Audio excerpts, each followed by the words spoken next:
Subscribe करें और bell दबाएं ताकि कोई खबर रह न जाए।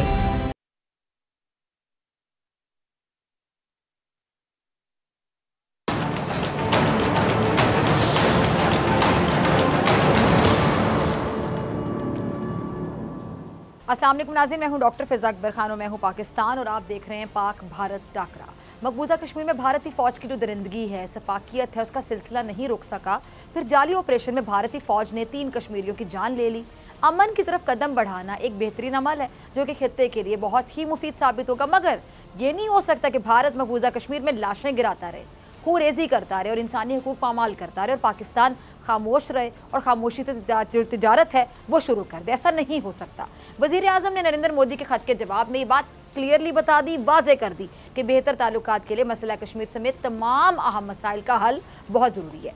अच्छा, 5 अगस्त वाले गैर कानूनी गैर जमहूरी इकदाम को वापस लेना बहुत ज़रूरी है, ये क्लियरली बता दिया गया। वज़ीर आज़म इमरान खान साहब ने साफ लफ्ज़ों में कह दिया है कि मकबूजा कश्मीर की जब तक आईनी हैसियत को बहाल नहीं किया जाता कोई तिजारत नहीं होगी। गुज़िश्ता 2 हफ्तों में भारतीय फ़ौज ने मकबूजा कश्मीर में जाली नाम नेहाद ऑपरेशन करके 6 कश्मीरियों को शहीद किया और बेगुनाह कश्मीरियों के घर तबाह कर दिए। जंग बंदी के मुआहदे पर अमल करने का फैसला बहुत ही अच्छा कदम है, मगर मकबूजा कश्मीर में जो जंग गुज़श्ता 7 दहाइयों से जारी है उसको रोकना बहुत ज़रूरी है और इसे किसी सूरत नज़रअंदाज नहीं किया जाएगा। मकबूजा कश्मीर में जारी जुल्म और सितम पर मोदी सरकार को अमेरिका की जानिब से भी तनकीद का निशाना बनाया गया है। अमेरिका ने भारत में अक़लियतों के साथ सलूक और मकबूजा कश्मीर में खूरेजी पर तशवीश का इजहार किया। अमेरिका की जानिब से मोदी सरकार को कश्मीर में जुल्म और सितम, इंटरनेट की बंदिश और मुखालिफ आवाज़ों को दबाने के ओछे हथकंडों पर तनकीद का निशाना बनाया गया। अच्छा, चंद माह पहले बरतानवी पार्लियामेंट में भी मकबूजा कश्मीर की सूरत हाल को उजागर किया गया और वहाँ भी कश्मीर में जारी जो बर्बरियत है उस पर बेशुमार सवालात उठाए गए हैं। पाकिस्तान ने भारत के सामने अपनी पोजीशन भी वाज़े कर दी है। पाकिस्तान कश्मीरियों के लिए आवाज़ उठाता रहा है और आगे भी उठाता रहेगा। खित्ते के अमन के लिए भारत को मकबूजा कश्मीर में अपने काले कवानीन वापस लेना होंगे। इसी पर बात करने के लिए जो मेरे साथ मेहमान मौजूद हैं उनका तारुफ करवाती हूँ। अली रज़ा साहब कश्मीरी एनालिस्ट मेरे साथ मौजूद है, बहुत शुक्रिया ज्वाइन करने के लिए। कमर चीमा साहब पाकिस्तान की नुमाइंदगी करेंगे, बहुत शुक्रिया चीमा साहब ज्वाइन करने के लिए। और भारत से रोहित शर्मा मेरे साथ मौजूद है। रोहित, आपका भी बहुत शुक्रिया ज्वाइन करने के लिए। सबसे पहले अली रज़ा साहब मैं आपकी तरफ आना चाहूँगी। कल मकबूजा कश्मीर में 3 नौजवानों को शहीद किया गया, लोगों के घर तबाह किए गए। जो घर तबाह किए जाते हैं क्या उनकी कोई रकम भी अदा की जाती है? बहुत शुक्रिया डॉक्टर साहबा, आपने मुझे टाइम दिया। असल में भारत 70 साल से जिस तरीके से कर रहा है और जो जो इक़दाम वहाँ कर रहे हैं वो जिनेवा कन्वेंशन की भी खिलाफ वर्जी है और जो ऑक्यूपेशन फोर्सेस के का होता है, जो यूनाइटेड नेशन के रूल्स हैं उसकी भी खिलाफ वर्जी है।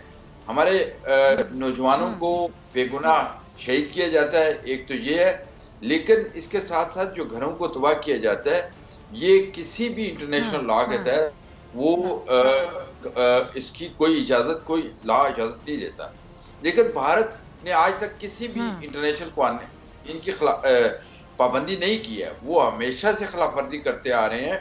और जब से ये खासकर 5 अगस्त 2019 के बाद से लेके तो उन्होंने इंतहा कर दिया है घरों को तबाह करना, बच्चों को उठा के लेके जाना और जो सिविलियन माएँ बहनें उनको जेलों में डालना और जेलों में भी 2-2, 3-3 हज़ार किलोमीटर दूर जेलों में रखना, जाके फैमिली भी उनको ना देख सके। तो ये सारे आलमी कानून की खिलाफ वर्जियाँ हैं। लेकिन देखिए, हमने जो पाकिस्तान का स्टैंड रहा है 1947 से आज तक, जो पाकिस्तानी कौम का जो मौक़िफ़ है वो ये है कि भाई हम इस मसले को कश्मीरी अवाम की ख्वाहिशात के मुताबिक हल करना चाहते हैं। यूनाइटेड नेशन के रेजोल्यूशन यही कहते हैं। जो आलमी फोरम पे आज तक जितनी करारदादें मंजूर हुई हैं, चाहे वो यूरोपियन पार्लियामेंट की हो, चाहे वो यूनाइटेड नेशन की रिपोर्ट्स हों, चाहे वो जो ह्यूमन राइट्स की ऑर्गेनाइजेशन है, उन सब में कश्मीरियों का जो राइट टू सेल्फ डिटर्मिनेशन है उसको एक्सेप्ट किया गया है। और इसके साथ साथ वहाँ की पब्लिक जो प्लेबिसाइट है उसका कश्मीरियों के साथ वादा न सिर्फ आलमी अदारों ने बल्कि जवाहरलाल नेहरू ने जो प्राइम मिनिस्टर थे इंडिया के, उन्होंने एक बार नहीं कई बार कश्मीरियों के साथ वादा किया था। तो हम कश्मीरी तो ये कहते हैं कि भाई हमारा जो हमसे वादा किया वो पूरा करें। हम किसी के खिलाफ नहीं हैं, हम सबसे ज्यादा अगर अमन कोई चाहता है उस खिते में तो वो कश्मीरी हैं, जो 70 साल से शहीद हो रहे हैं, अपनी जानें कुर्बान कर रहे हैं। हमारे जो बुजुर्ग हैं उनको जेलों में, जवानों को जेलों में रखा गया है। हमारी पूरी क़यादत जो है इस वक्त वो मकबूजा कश्मीर की, इंडिया की जेलों में है। तो ये सारा तभी होगा जब कश्मीरियों का हक तस्लीम किया जाएगा, और वो हक जो भारत ने और पाकिस्तान ने और पूरी दुनिया ने तस्लीम किया हुआ है। हम कुछ एक्स्ट्रा चीज नहीं मांग रहे। और मोदी साहब को ये पता होना चाहिए कि जब तक वो आलमी कानून की पाबंदी नहीं करेंगे, जब तक वो कश्मीरियों का राइट नहीं देंगे, यहाँ इस खिते में अमन नहीं हो सकता। तो तिजारत कैसे होगी? हम भी यही चाहते हैं कि अमन हो, पीस के साथ सारे लोग जो हैं वो खुशहाली से, जो पैसा जंग पे खर्च होता है वो लोगों की खुशहाली पे खर्च हो, लेकिन उसके जो बुनियादी राइट्स है उसको तस्लीम करना पड़ेगा। अगर हम चाहते हैं कि इस खिते में मुस्तकिल अमन हो, पायदार अमन हो, और तमाम इस खिते के लोग खुशहाल हो सकें और वो एक अच्छी लाइफ गुजार सकें, तरक्की कर सकें, उसका एक ही हल है कि कश्मीरियों का जो हक है वो तस्लीम किया जाए। जो भारत मसलसल इनकार कर रहा है, लेकिन भारत को मजबूर होना पड़ेगा, उसको एक्सेप्ट करना पड़ेगा। उनके पास और कोई ऑप्शन नहीं है, ओनली वन ऑप्शन, कश्मीरियों का जो बुनियादी हक के खुदरादियत है, हक की आज़ादी है, वो उनको देना पड़ेगा। ठीक है, आपकी तरफ आना चाहूँगी मैं रोहित शर्मा, आपके पास इन बातों का क्या जवाब है? हाँ, ये जो जनाब थे मैं इनको जानता नहीं हूँ, लेकिन मैं इनसे एक चीज़ पूछना चाहूँगा। इन्होंने बड़ा लंबा चौड़ा लेक्चर दिया, बड़ा अच्छा लगा, लेक्चर बहुत अच्छा था। इनसे मैं एक क्वेश्चन पूछना चाहूँगा। पाकिस्तान ने 1900 स्क्वायर किलोमीटर ज़मीन चाइना को दी, वो प्लेबिसाइड से हुई थी क्या, या यूएन से पूछ के हुई थी? और उस पर ये एज अ कश्मीरी, जो अपने आप को कश्मीरी लीडर बता रहे हैं, ये क्या बोलते हैं? ज़रा इनसे मैं ये जवाब मांगूंगा। देखिए, मैं आपको जवाब देता हूँ। अली साहब जी, ठीक, मैं जवाब देता हूँ। देखिए, जिस बात की तरफ ये निशानदेही कर रहे हैं, हम ये अपनी तरफ पहले आए कि आपके प्राइम मिनिस्टर जवाहरलाल नेहरू साहब ने क्या वादा नहीं किया था? यूनाइटेड नेशन के रेजोल्यूशन पे साइन नहीं किए हुए इंडिया ने? क्या यूनाइटेड नेशन की जो रिपोर्ट्स है उसके बारे में बताएं कि वो क्या कश्मीरियों ने या पाकिस्तान ने की है? वो तमाम रिपोर्ट्स गैर जानबदार, आपने एमनेस्टी इंटरनेशनल को निकाल दिया। आप मुझे ये बताएं कि आप ये कहते हैं कि मकबूजा कश्मीर जो है, या कश्मीर आपका अटू टंग है, तो आप अटू टंग में आप किसी भी इंटरनेशनल ऑर्गेनाइजेशन को, ह्यूमन जो एमनेस्टी इंटरनेशनल है वो भी वहां से चली गई पिछले साल। तो क्या वजह है? इसकी वजूहत क्या है? क्योंकि आप गासिब हैं, आपने कश्मीरियों के हकूक गस्ब किए हुए हैं, और जब तक ये हकूक आप नहीं देंगे कश्मीरियों को, उस वक्त तक उस खिते में अमन भी नहीं होगा। हाँ, ये मेरी देखिए, ये सबसे बड़ी बात है कि जब तक कश्मीरियों को उनके हकूक नहीं मिलेंगे, जब तक उनको आज़ादी नहीं मिलेगी, जब तक उनको रायदही का हक जो भारत ने खुद तस्लीम किया हुआ है वो नहीं देगा, उस खिते में तरक्की और अमन है वो नहीं हो सकता। आप फिजा जी, मैं आप बात करता हूँ। देखिए, मैंने इनसे एक सिंपल सा क्वेश्चन पूछा था, शायद मैं रशियन बोल रहा था और ये चाइनीज समझते हैं, तो इन्होंने मुझे क्या जवाब दिया मुझे खुद नहीं समझ में आया। मैंने एक क्वेश्चन पूछा, अब आप बोल चुके हैं, आपके चाइनीज से सवार हैं अभी तक। हाँ रोहित, सुनिए, अब एक मिनट चाइनीज उतरे नहीं दिमाग से। मैं इसलिए बोल रहा हूँ क्योंकि मेरा क्वेश्चन बहुत सिंपल था। 1963 सीनो चाइना अकॉर्ड में 1900 स्क्वायर किलोमीटर जमीन चाइना को दी पाकिस्तान के थ्रू, ठीक है? वो ना तो प्लेबिसाइड दी गई, ना वो उस अकॉर्ड में ये लिखा हुआ है, उस अकॉर्ड में ये लिखा हुआ है कि कश्मीर का जब फैसला होगा,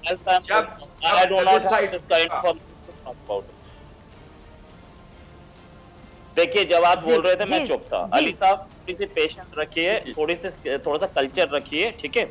और जैसे आप अच्छा, रोहित शर्मा एंड अली रजा साहब, मुझे कमर चीमा साहब को भी शामिल गुफ्तगू करना है। एक मेहमान काफी देर से खामोश है, प्रोग्राम शुरू हुए मेरे ख्याल से 10 मिनट हो चुके हैं। अगर आप दोनों की इजाजत है, मैं कमर साहब को भी शामिल गुफ्तगू कर लूं। रोहित, आप अपना पॉइंट कंप्लीट कीजिए। जी, मैंने इनको दूसरा मौका दिया, इन्होंने उसका जवाब नहीं दिया। मैं ये बोल रहा हूँ कि जो चाइना को जमीन दी गई उसमें ना प्लेबिसाइड यूज किया गया, ना उसमें यूएन का रेजोल्यूशन यूज किया गया, ना किसी पार्टी से बात की गई। तो ये अली साहब ये जो कश्मीरियत की बात करते हैं और कश्मीरी बहुत बड़े नेता बनते हैं अपने आप को, आई डोंट नो ये कभी इलेक्शन लड़े कि नहीं।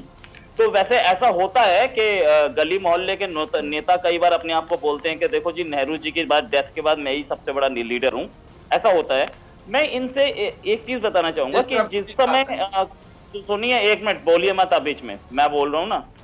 जिस समय 1991 में जब वहां से कश्मीरी पंडित को मार के भगाया जा रहा था और अनाउंसमेंट हो रही थी मस्जिदों से कि सारे कश्मीरी पंडित अपनी लेडीज को यहाँ छोड़ के चले जाओ, तुम्हारी लेडीज के साथ हम रहेंगे, तब आपके कश्मीरियत कहाँ थी? तब कहाँ थे आप? तब क्या हो रहा था? तब आप अच्छा कमर चीमा साहब मैं आपकी तरफ आना चाहूंगी। रोहित बार बार अली रजा सबसे एक सवाल पूछ रहे हैं, आपको क्या समझ आ रही कि रोहित क्या पूछना चाह रहे हैं?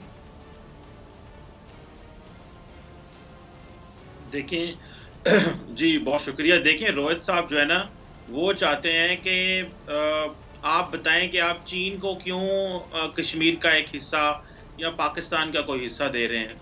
देखिए पाकिस्तान और चीन के ज़ाती मामलात हैं, हम जो मर्जी फैसले करते रहे, पहली बात तो ये है। और दूसरी बात ये है कि क्या पाकिस्तान ने कोई एक्स्ट्रा जुडिशियल किलिंग्स करता है? क्या पाकिस्तान कोई फेक इनकाउंटर्स करता है?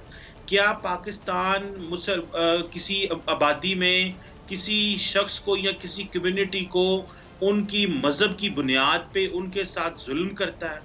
हम तो ऐसा नहीं कर रहे। इधर ये तो बातें तो सारी कश्मीर में हो रही हैं और कश्मीरी आज भी बुलबुला रहे हैं।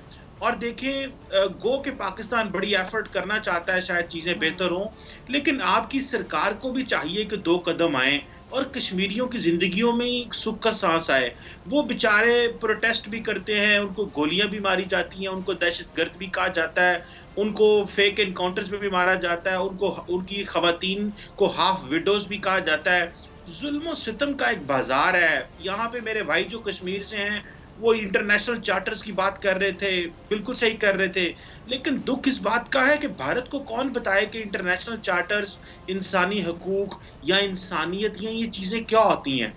इन चीज़ों का ताल्लुक होता है किसी सोसाइटी का हसास होना। भारत के अवाम इतने हसास नहीं हैं कि वो ये इस बेचारी कश्मीरियों का एहसास कर सके।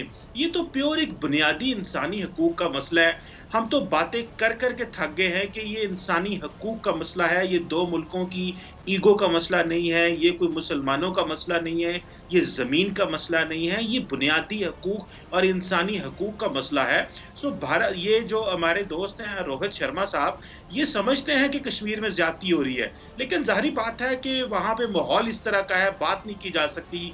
मोदी जी का प्रेशर है, RSS का प्रेशर है, बीजेपी का IT सेल का प्रेशर है, सहाफ़ी वहाँ पे दबा दिए जाते हैं और मोदी जी जो करते हैं वो करते हैं, सारी दुनिया को पता है। और आजकल इनको ये भी पता है कि भारत एक मार्केट भी है, तो जो मर्जी फिर अब कर लें, अब तो कुछ भी नहीं कोई इनको पूछने वाला। पहले तो इनको पहले ही आज़ादी थी, इनको और आज़ादी मिल गई। कुछ हमारी OIC ने भी कश्मीर को इशू को लिफ्ट नहीं कराई, मुस्लिम दुनिया ने भी नहीं कराई, इंटरनेशनल कम्युनिटी भी खामोश हो गई। इनको मौका मिल गया, इन्होंने मजीद उन बेचारों को दबाना शुरू कर दिया। चले कोई नहीं, दबा लें, कभी तो इन बेचारों की आवाज़ सुनी जाएगी, कभी तो कोई किसी माँ की, किसी बहन की, किसी बेटी की आवाज़ सुनी जाएगी जो शायद सारे भारत को हिला देगी। जी रोहित, आपको किस बात की हंसी आ रही है? पहली चीज कि मैंने जो क्वेश्चन पूछा था वो उसका जवाब मुझे नहीं मिला। इन्होंने बोला कि वो जाती बात है पाकिस्तान और चाइना की। कश्मीर की जमीन जो कि आप बोलते हैं कश्मीरियों का राइट है, उसको आप गिफ्ट कर देते हैं। आपके सर से नहीं उतरने वाला भाई, ऐसी दुर्गत बनाई ना कि आपको चाइना याद रहेगा। ऐसा भी है ना? सुन लीजिए, जब मैं बोल रहा हूँ प्लीज डिस्टर्ब। ख्वाबों में भी चाइना आता होगा। जी जी तो प्लीज कंटिन्यू। जमीन कश्मीर की है ना। आप कहते हैं कश्मीरियों का जाती मामला है, कश्मीर खुद उसको डिसाइड करेगा, कश्मीरी लोग डिसाइड करेंगे। कश्मीर की जमीन पाकिस्तान ने चाइना को गिफ्ट कर दी, कह रहे हैं जाती बात है। ये तो मुझे हंसी इसलिए आ रही थी, ये तो कुछ ऐसा नहीं हुआ कि पाकिस्तान का सिंध प्रोविंस इंडिया अमेरिका को गिफ्ट कर दे, ऐसा नहीं हुआ क्या? शर्मा साहब ये बताइएगा, ये सुन लीजिए, एक मिनट, जब आप बोलते मैं जब आप बोल रहे थे मैं चुप था। अली साहब जब आप बोल रहे थे मैं चुप था ना। अली साहब जब आप बोल रहे थे मैं चुप था। अली साहब जब आप बोल रहे थे मैं चुप था। देखिए अली साहब जब आप बोल रहे थे मैं चुप था, ठीक है ना। सुनिए, अब जहां तक बात यह है कि आपने जो इतना बड़ा ऑरा बनाया चीमा साहब ने कि वहां पे ये होता है वो होता है, अरे कभी यहाँ आके देखते। अभी अभी अगले पूरे महीने आप जम्मू कश्मीर पे पूरी नजर रखिएगा, कितने लड़के आएंगे। आर्मी की रिक्रूटमेंट स्टार्ट होने वाली है। पिछली बार 10-10 हजार लड़के आकर के इंडियन आर्मी ज्वाइन की उन्होंने, ठीक है। और इंडियन मेन स्ट्रीम में कश्मीरी लड़के हमारे साथ हैं।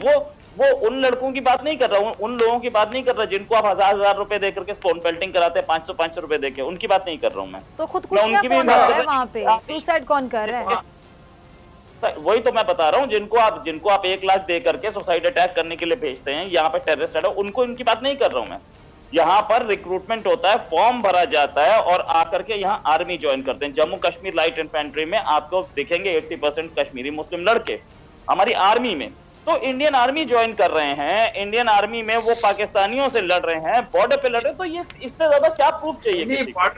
अब देखिए बॉर्डर पे कहाँ लड़ रहे हैं?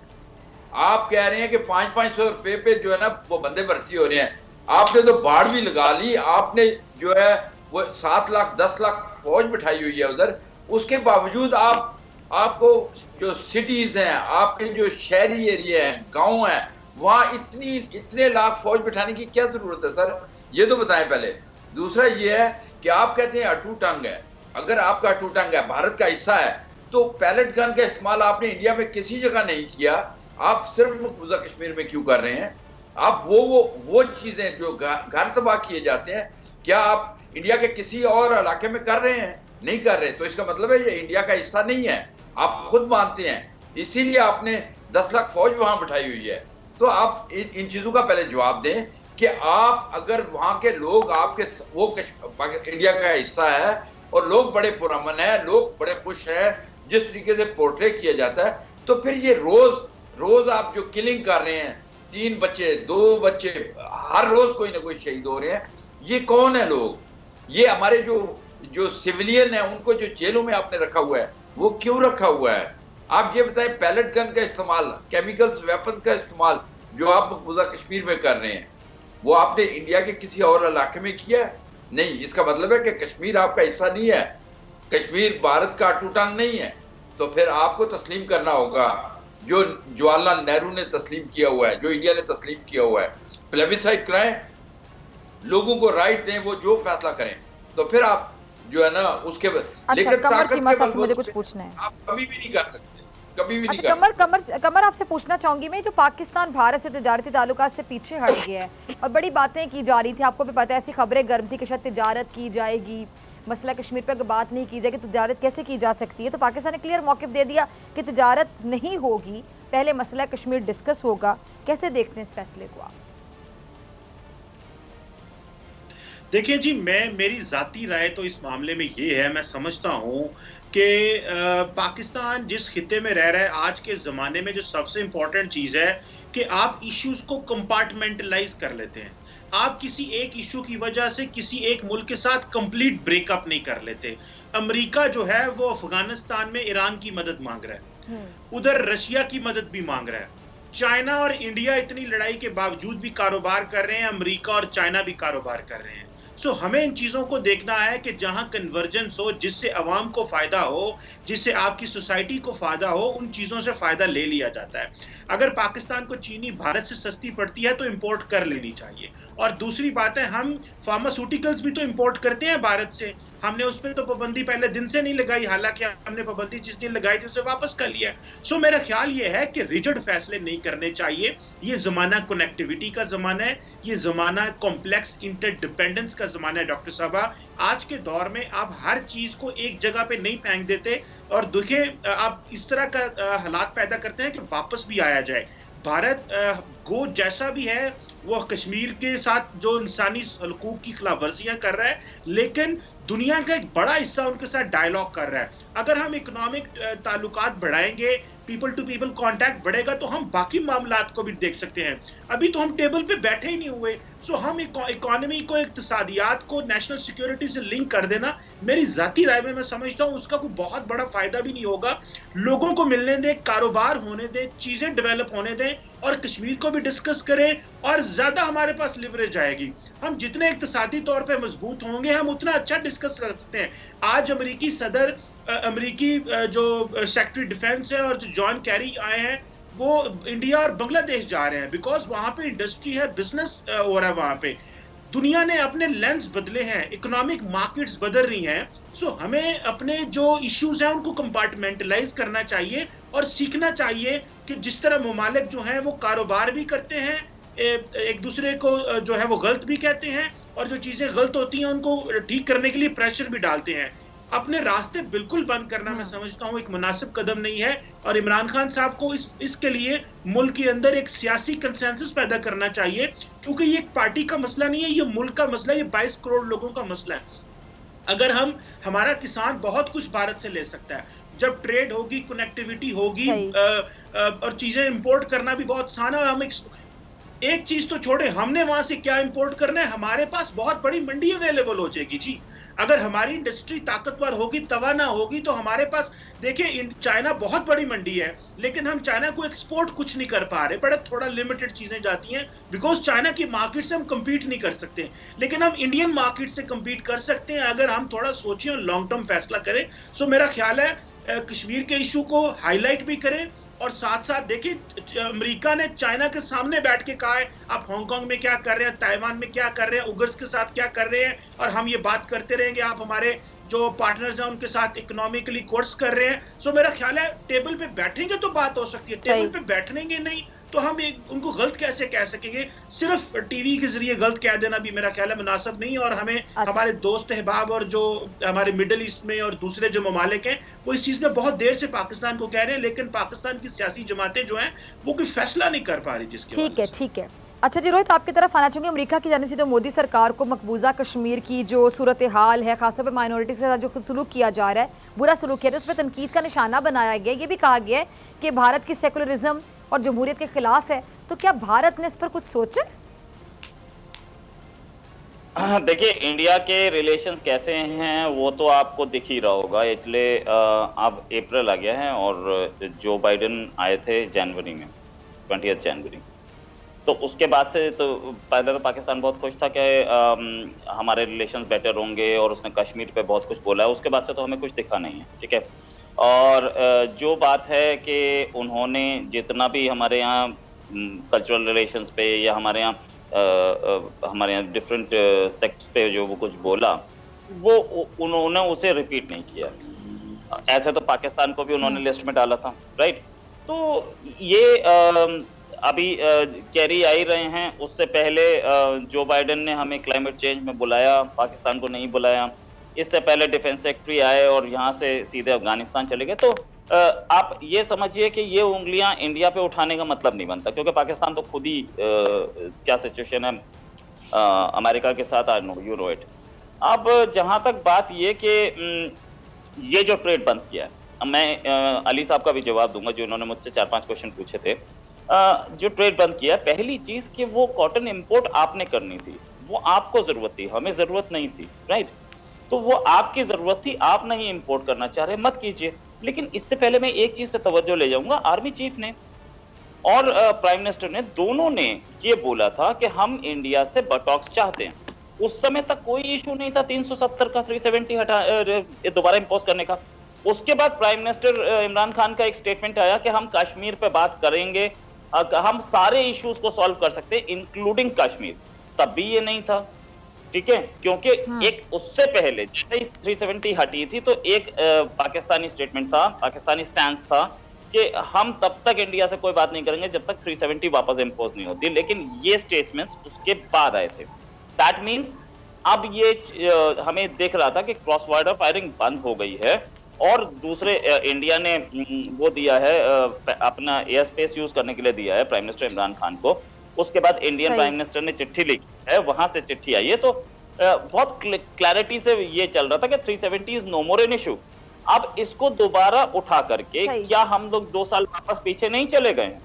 राइट। तो और जब ये प्रपोजल आया था आर्मी चीफ की तरफ से, बाजवा साहब की तरफ से और इमरान खान की तरफ से, तब तक तो 370 का कोई इशू नहीं था, 370 तक कोई मेंशन नहीं था उसमें। तो ये दोबारा लाया क्यों गया? और दोबारा लाया गया तो फाइन, ये तो प्रॉब्लम उनकी है, हमारी तो है नहीं, है ना, ये पाकिस्तान की प्रॉब्लम है। हम तो देने के लिए तैयार थे, हम लोगों ने तो, इंडिया ने तो रिएक्ट ही नहीं किया था, इंडिया पहले भी दे ही रहा था, आपने रोका था। आपका पॉइंट आ गया रोहित। अब मैं जरा कमर चीमा साहब, जी कमर चीमा साहब, रोहित की बातें आपको समझ आ रही है? रोहित क्या समझाना चाह रहे हैं?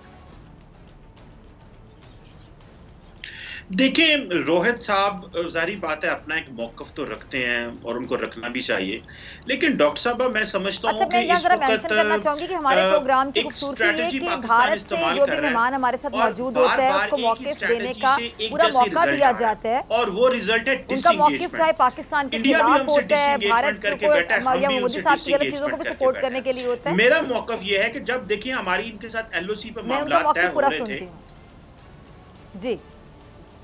जी एलओसी पे मामलात हमारे इनके साथ तय हो रहे थे, तो बहुत सारे पॉइंट हमने रखे एक दूसरे के सामने। कुछ चीजों से हमने डिसएग्री किया, कुछ इन्होंने डिसएग्री किया, लेकिन हम एक कंक्लूजन पे पहुंच गए। अब देखना यह है कि जब तक टेबल पे नहीं बैठेंगे तो चीजें कैसे आगे होंगी। मुझे जो परेशानी होती है कि अगर आप ब्रेक थ्रू नहीं करते, देखें आपने at the end of the day हम कहते हैं जी हमारी इंसल्ट हो जाएगी, वो कहते हैं हमारी इंसल्ट हो जाएगी, वो कहते हैं मेरे पास तो इतना मैंडेट है, मैं 370 क्यों रिवर्स करूं। I am a true patriotic Pakistani, लेकिन मैं चाहता हूं कि मुझे कोई रैशनल कैलकुलस निकले, जिससे मुझे कोई रे ऑफ होप मिले, या मुझे international community ray of hope दे, या मुझे Muslim world ray of hope दे, या मेरे पास अपनी इतनी ताकत हो कि मैं ऐसा कोई लॉजिकल सोल्यूशन निकाल सकूं चीजों को करने का। मैं हिट करता रहूंगा इंडिया के मकबूजा कश्मीर में जो मुजालम हो रहे हैं, हम उस पर नहीं छुपाएंगे और उसके ऊपर बहुत बोलेंगे, लेकिन हमें कहीं ना कहीं बैठना पड़ेगा और बैठने के लिए माहौल तय करना पड़ेगा, माहौल चाहिए।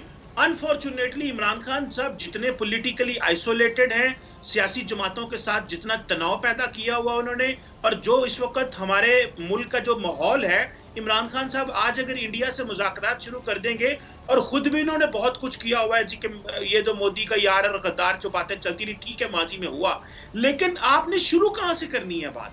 ये जो शुरू करनी है ये किसने करनी है और कहां से करनी है, ये कौन कराएगा?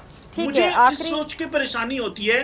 हमें ऑब्वियसली सारा टाइम हम सोचते हैं, देखते हैं, बोलते हैं, लेकिन कुछ ना कुछ इसका सॉल्यूशन निकलना चाहिए। सॉल्यूशन निकलना चाहिए, बिल्कुल सही कह रहे हैं, सॉल्यूशन जरूरी है। इस तरह का जो लॉकडाउन है, ये जो लॉकअप हम हुए हैं, ये हमारे लिए अच्छा नहीं है, स्पेस निकलना हमारे लिए। ठीक है, मेरे पास आखिरी 2 मिनट है, अली रजा साहब मैं आपका लास्ट कमेंट चाहूंगी। देखिए मैं तो कहूँगा कि जिस तरह मैंने पहले कहा था कि कश्मीरी जो है वो तो अमन चाहते हैं, वो चाहते हैं कि यहाँ अमन हो, पूरा खित्ते में अमन हो, लेकिन उसके लिए देखिए कुछ बुनियादी असूल होते हैं। भारत को जब तक भारत ये मानते ही नहीं है, बैठता ही नहीं है, वो इसको एक्सेप्ट ही नहीं कर रहा, चाहे वो इंटरनेशनल कम्युनिटी की तरफ से हो, चाहे यूनाइटेड नेशन के रेजोल्यूशन हो, चाहे पाकिस्तान बार बार कह रहा है कि हम मुज़ाकरात के लिए भी तैयार है, हम आप बैठें, लेकिन वो बैठने के लिए तैयार नहीं। जब तक भारत बैठने के लिए तैयार नहीं होता, मैं समझता हूँ कि उस वक्त तक पाकिस्तान क्या कर सकता है। पाकिस्तान तो हमेशा कोशिश यही करता है कि आए, बैठे, डिस्कस करें और उसका हल, और जिस तरह ये चीमा साहब कह रहे हैं, हर मसले का हल टेबल से निकलता है।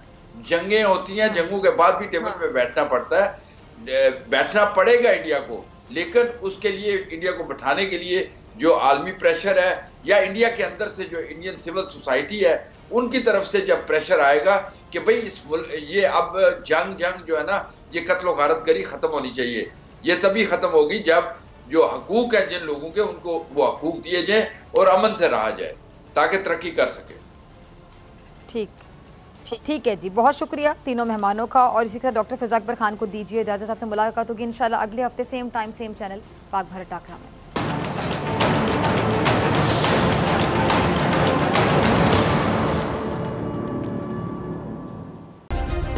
सब्सक्राइब करें और बेल दबाएं ताकि कोई खबर रह न जाए।